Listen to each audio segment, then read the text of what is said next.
Welcome back to another episode of Warren Cali. Joseph Jacquez was a 13-year-old boy from Oxnard, California. Joseph had attended Fremont Intermediate School in Oxnard Schools District, but he struggled there, and he was later transferred to Cal West Learner Center, a private school in Ventura.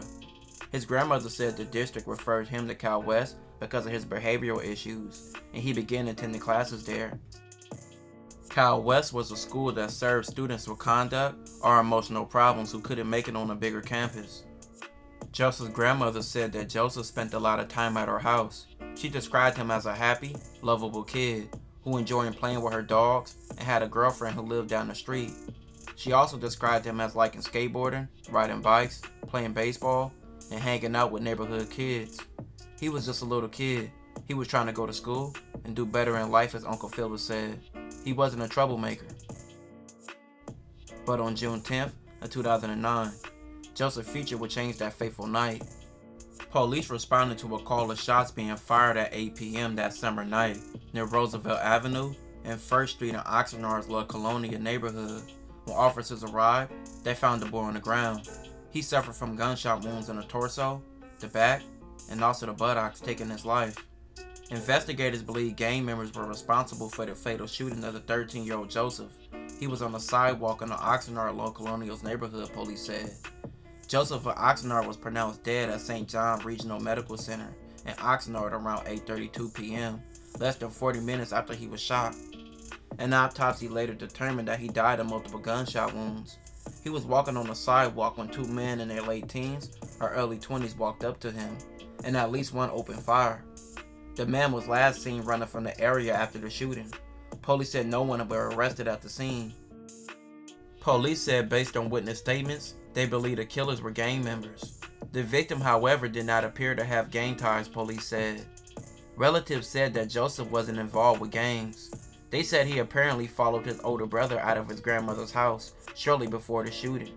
The brother Mark, who was 15, said he was heading to a friend's house and only learned that Joseph had been shot after he saw police cars in the neighborhood. At the time, investigators had not determined a possible motive.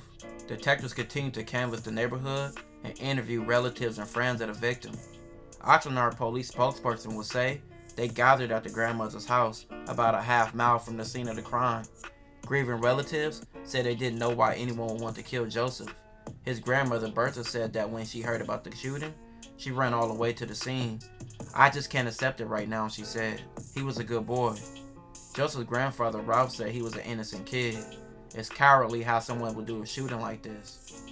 After over a year investigating the work of the shooting, Oxnard police arrested a man named Pablo, who was 19, and he had ties to a gang in Oxnard. Police say he was being charged with the murder and a gang allegation and was being held without bail. The city of Oxnard were offering a $10,000 reward to anyone who provided information that led to arrest and conviction of other individuals responsible for the crime. Two other men were later arrested. The men were named Victor, he was said to be the driver, and Juan was said to be one of the shooters. At trial, the DA said Joseph had been wearing clothing consistent with Colonia Chiques, which is a street gang. The DA said the trio targeted a 13-year-old in response to a separate incident that night before in which a Southside Chiques gang member was stabbed in Ventura. Police suspected this drive-by shooting was in retaliation for that stabbing that night before. The DA said that the suspected Southside gang member was rushed to a local hospital and survived the stab wounds, but Joseph, he wouldn't survive this shooting. By the end of the trial, all men were in their late 20s in 2017. 26-year-old Pablo pled guilty to voluntary manslaughter and a felony personal use of a firearm. He was sentenced to 15 years. Juan, who was 27, also pled guilty to some charges, and he was sentenced to 10 years in prison. Joseph lost his life at just 13 years old. R.I.P. to him. This will conclude this episode. If you haven't already, check out my previous episodes. Don't forget to like, hype, comment, and subscribe.